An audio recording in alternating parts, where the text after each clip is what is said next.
Hello students. तो आज का हमारा टॉपिक है that is a rolling friction. इसे हम हिंदी में बेलन प्रतिरोध और बेलन घर्षण बल बोलते हैं। Now what is rolling friction? इसकी हम डेफिनेशन देख लेते हैं। The opposing force that comes into play when one body is actually rolling over the surface of other body is called a rolling friction. तो बेलन प्रतिरोध बल और बेलन घर्षण बल क्या है? जब एक बॉडी किसी अन्य सरफेस पर एक्चुअली क्या है, बेलनी गति करती है। तो जब वो बेलनी गति कर रही होती है, जो विपरीत दिशा में घर्षण बल होता है उसे हम क्या बोलते हैं? रोलिंग फ्रिक्शन, बेलन घर्षण बल। इनकी एग्जाम्पल हम डिस्कस कर लेते हैं। रोलिंग फ्रिक्शन की एग्जाम्पल्स लाइक अ बॉल ये मूव कर रही है बेलनी गति के साथ ऑन द सरफेस। और एग्जाम्पल है रेलगाड़ी के पहिए हैं, जो टायर हैं, उनमें भी क्या है, कौन सा घर्षण बल उत्पन्न होता है? That is a rolling friction. Car का, साइकिल का, ट्रक का जो पहिए होते हैं उनमें भी क्या है, रोलिंग फ्रिक्शन उत्पन्न होती है। तो ये है some examples of rolling friction. Students, आइए अब हम डिस्कस कर लेते हैं रोलिंग फ्रिक्शन का कॉज, मीन्स कारण क्या होता है, रोलिंग फ्रिक्शन क्यों उत्पन्न होती है। घर्षण बल है जो, कौन सा, बेलन घर्षण बल, वो कैसे उत्पन्न होता है, उनके बारे में हम अब डिस्कस कर लेते हैं। आइए स्टूडेंट अब जान लेते हैं what is the cause of rolling friction.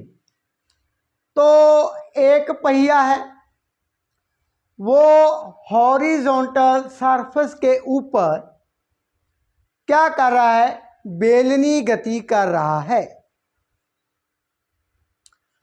तो स्टूडेंट अब जो होल ऑफ द बॉडी है उसका जो वेट है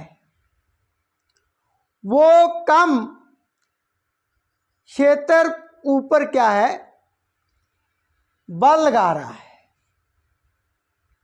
ऑन अ फाइनाइट एरिया।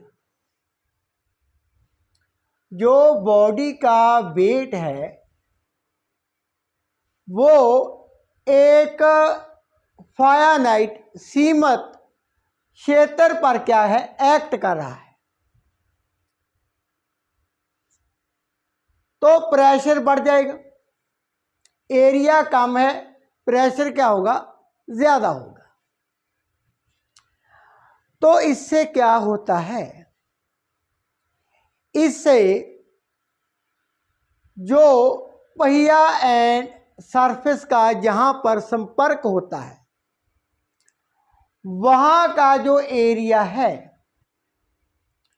वो नीचे को क्या हो जाता है, डिप्रेस हो जाता है, डिप्रेशन आ जाता है, नीचे को दब जाता है, जैसे ये एरिया दब गया है। इसी तरह से जो पहिया होगा वो भी लिटिल बिट, थोड़ा सा ऊपर को कंप्रेस हो जाता है। नाउ स्टूडेंट्स, जब हम कॉज की बात करते हैं तो हमें एडहेसिव फोर्स के बारे में पता होना चाहिए। What is adhesive forces?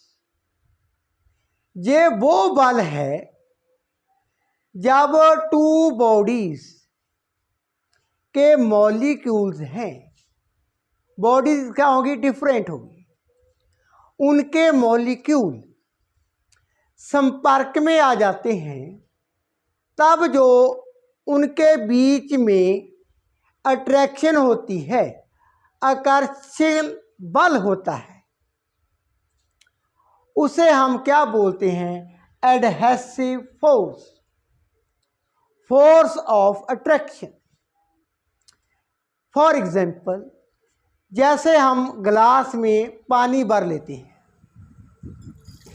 तो जब हम ग्लास को उल्टा करते हैं, मीन्स पानी को निकाल देते हैं, तब भी आप देखते हैं जो ग्लास है उसकी सतह पर पानी लगा रह जाता है। Why? Due to adhesive force. Water के एंड जो हमारे पास ग्लास है, फॉर एग्जांपल स्टील का ग्लास है, दोनों के मॉलिक्यूल में क्या होती है? अट्रैक्शन हो जाती है। अट्रैक्शन कब होती है? जब वो संपर्क में आते हैं। तो संपर्क में जब आते हैं तो कौन सी फोर्स क्रिएट होती है? That is adhesive force. Means जब टायर एंड जो सरफेस है वो कांटेक्ट में आता है, तब क्या होता है? एडहेसिव फोर्स क्रिएट हो जाती है, उत्पन्न हो जाती है। एक तो ये रीजन है। दूसरा जो रीजन हमें बताया जाता है, जब ये टायर मूव करता है, मीन्स आगे को जा रहा है, इस दिशा में जा रहा है, ऐसे घूमता हुआ, तो स्टूडेंट ये जो डिप्रेशन है, जस्ट इसके आगे की हम बात करें तो टायर जहां पर कांटेक्ट में है उसके आगे ये वाला पोर्शन, मीन्स L2M, L2M ये वाला पोर्शन, तो एक क्या है? माउंट और बम्प और हम्प, इसे हम बोल देते हैं माउंट और बम्प और हम्प। मीन्स ऊपर को एक जो सतह है वो उठ जाती है।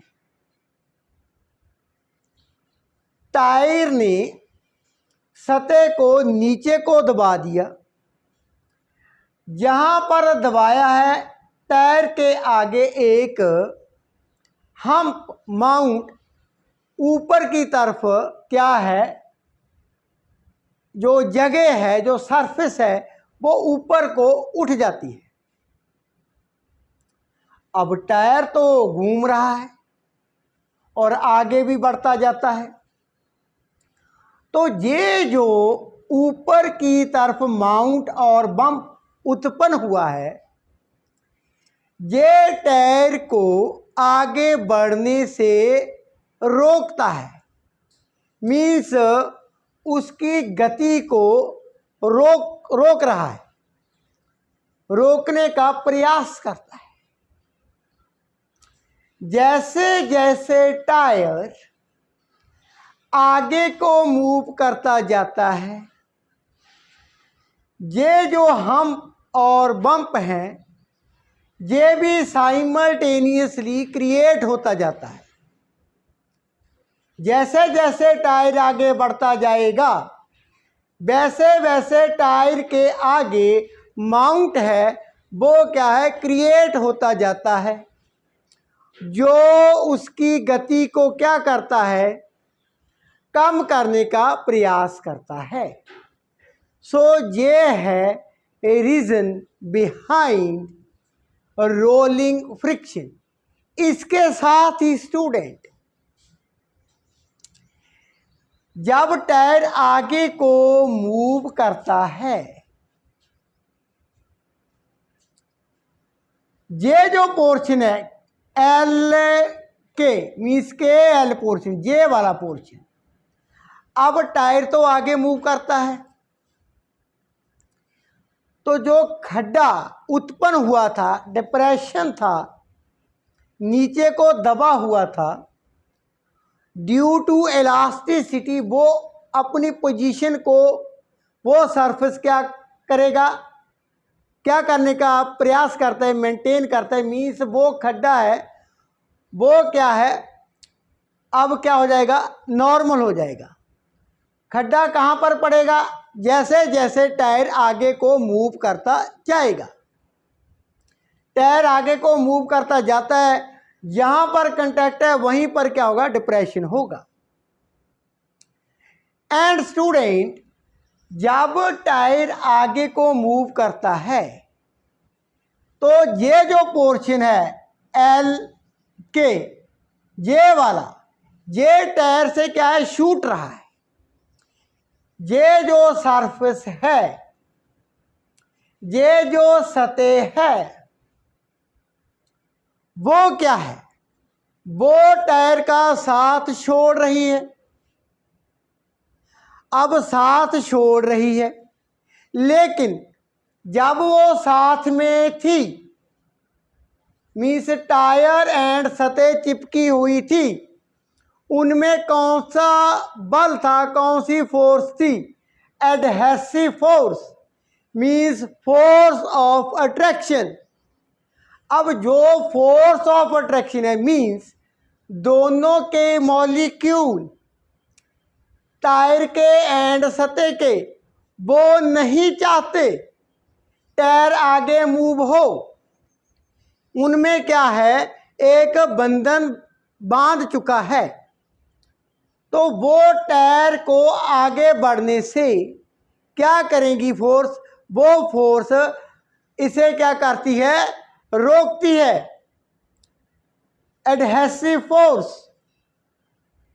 तो जैसे जैसे टायर आगे को मूव करता जाता है, जो पोर्शन, जो सतह का वो हिस्सा जो संपर्क में था, इससे छूटता जाता है, वो क्या प्रयास करता है, वो प्रयास करता है जो इसकी गति है वो ना हो पाए, ड्यू टू एडहेसिव फोर्स। तो ये है रीजन बिहाइंड किसके, रोलिंग फ्रिक्शन के। यहीं पर मैं एक और बात बताना चाहता हूं। आपने एक्सपीरियंस किया होगा, आपने साइकिल चलाई होगी, बाइक भी चलाई होगी।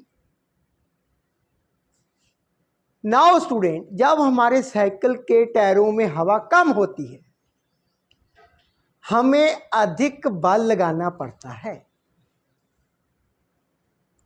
जब हवा बाइक में और साइकिल के टायर में प्रॉपर होती है, वो प्रॉपरली इन्फ्लेटेड होता है, मीन्स कंप्लीट हवा भरी होती है, तब बल कम लगता है।